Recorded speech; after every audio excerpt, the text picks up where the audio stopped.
Next ఒక అభియోగం చేశారు ముఖ్యమంత్రి గారు రంగనాయక్ సాగర్ దగ్గర ఈయన ఫామ్ హౌస్ ఉంది, అది ప్రభుత్వ భూమి, కబ్జా చేసిండని. 1 day headline, 3rd day news గాయబ్. No case, nothing. కేటీఆర్ పరిస్థితి ఏంటి? ఎన్ని కేసులు పెట్టిరు కేటీఆర్ అన్న మీద? ఎన్నిసార్లు పిలిచిండు విచారణకు? ఇవన్నీ పక్కన పెడదాం. నిన్నటి లేటెస్ట్ ఇష్యూ మాట్లాడదాం. కాళేశ్వరం కానీ ఇంకోటి కానీ ఏ ప్రభుత్వంలో అయినా పొలిటికల్ పాలసీ చేసేవాళ్ళు, విధానపరమైన నిర్ణయాలు తీసుకునే వాళ్ళు ముఖ్యమంత్రులు ఉంటారు. కింద ఉన్నటువంటి మంత్రులు దాన్ని ఎగ్జిక్యూట్ చేయాలి. కేసీఆర్ గారు ఒక పాలసీ డెసిషన్ తీసుకున్నారు, నేను కాళేశ్వరం ప్రాజెక్టు కడతా, దానికి ఇన్ని డబ్బులు ఇస్తా అని. ఆనాడు మంత్రి ఎవరు? ఎగ్జిక్యూషన్ చేయాల్సింది ఎవరు? 2014 నుంచి 2018 వరకు తుమ్మిడిహెట్టి దగ్గర నుంచి మేడిగడ్డకు స్థలం మార్చినప్పుడు మంత్రి ఎవరు? ప్రాజెక్టులు డిసైడ్ చేసినప్పుడు మంత్రి ఎవరు? అన్ని మీటింగ్లు, టెక్నికల్ ఇష్యూస్ చూసుకోవాల్సింది ఎవరు? ఇవన్నీ రేవంత్ రెడ్డి గారు మాట్లాడారు. నేను మొత్తం అసెంబ్లీ స్పీచ్ చూడరు మీరు, వీళ్ళ మ్యాచ్ ఫిక్సింగ్ అనేది మీకు తెలిసిపోతుంది. ఏం మాట్లాడరు ఆయన. ఎంతసేపు కేసీఆర్ కాళేశ్వరం కట్టిండు, కేసీఆర్ కుటుంబం 1,00,000 కోట్లు తిన్నది. అరే 2007 నుంచి ఇప్పటివరకు కాళేశ్వరం 1,00,000 కోట్లు కూడా ఖర్చు కాలే.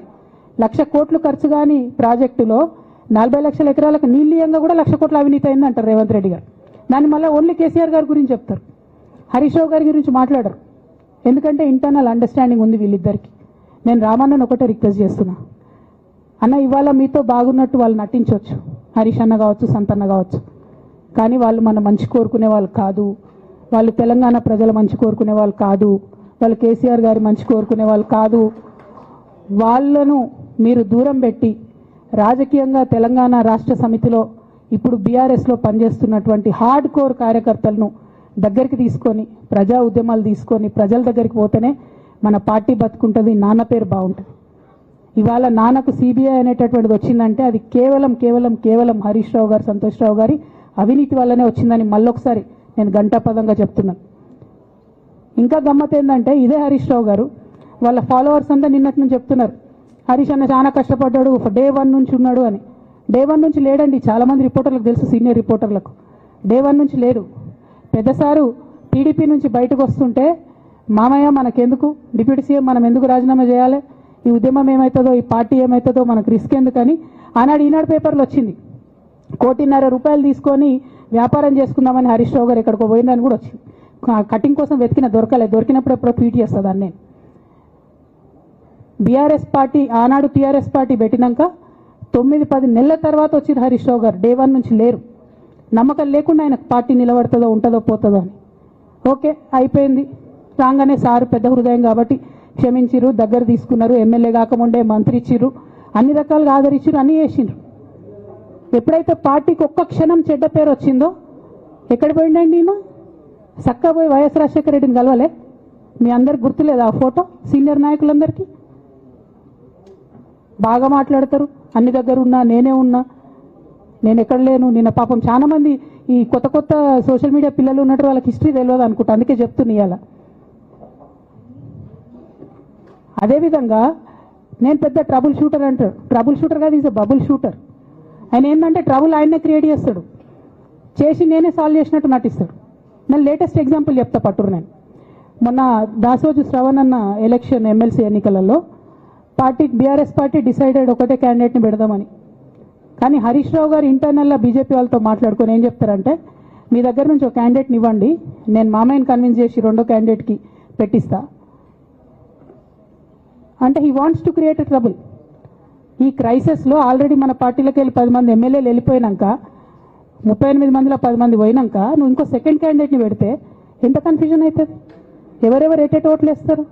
అంటే హార్స్ ట్రేడింగ్కి ఈయన ట్రబుల్ షూటర్ గారు ట్రబుల్ని ఓపెన్ చేస్తారు అన్నట్టు.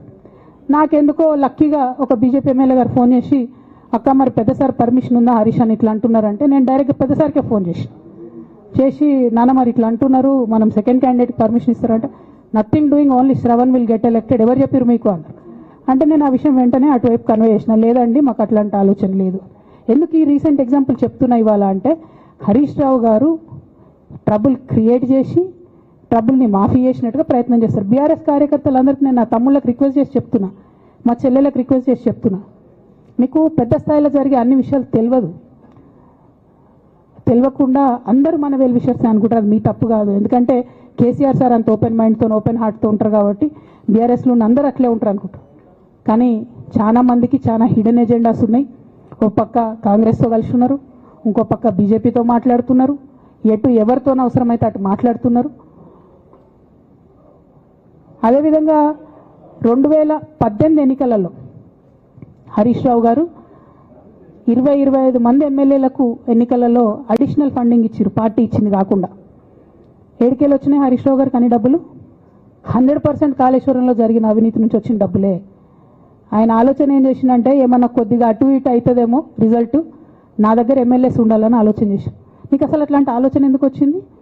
నేను కట్టప్పలాంటోని కేసీఆర్ గారి దగ్గర ఉండేటోని అంటావు కదా, నీకేం అవసరం వచ్చింది ఎమ్మెల్యేస్కి సపరేట్గా ఫండింగ్ ఇవ్వడానికి? ఎవరికి తెలియదు అనుకుంటారా? ఇది ఎవరు చెప్పారు అనుకుంటారా? ప్రతి ఒక్కరు చెప్తారు ఎమ్మెల్యేస్ ఓపెన్, నా పేర్లు కూడా తెలుసు, చెప్తే బాగుండదు, ఎమ్మెల్యేలు ఇబ్బంది పడతారు. నేను అనేది ఏంటంటే 2009లో రామన్న సిరిసిల్ల ఎలక్షన్లో మా బంధువుకు సంబంధించిన వ్యక్తులతోని 60 లక్షల రూపాయలు పంపిన హరీష్ రావు గారు రామన్నను ఓడగొట్టడానికి.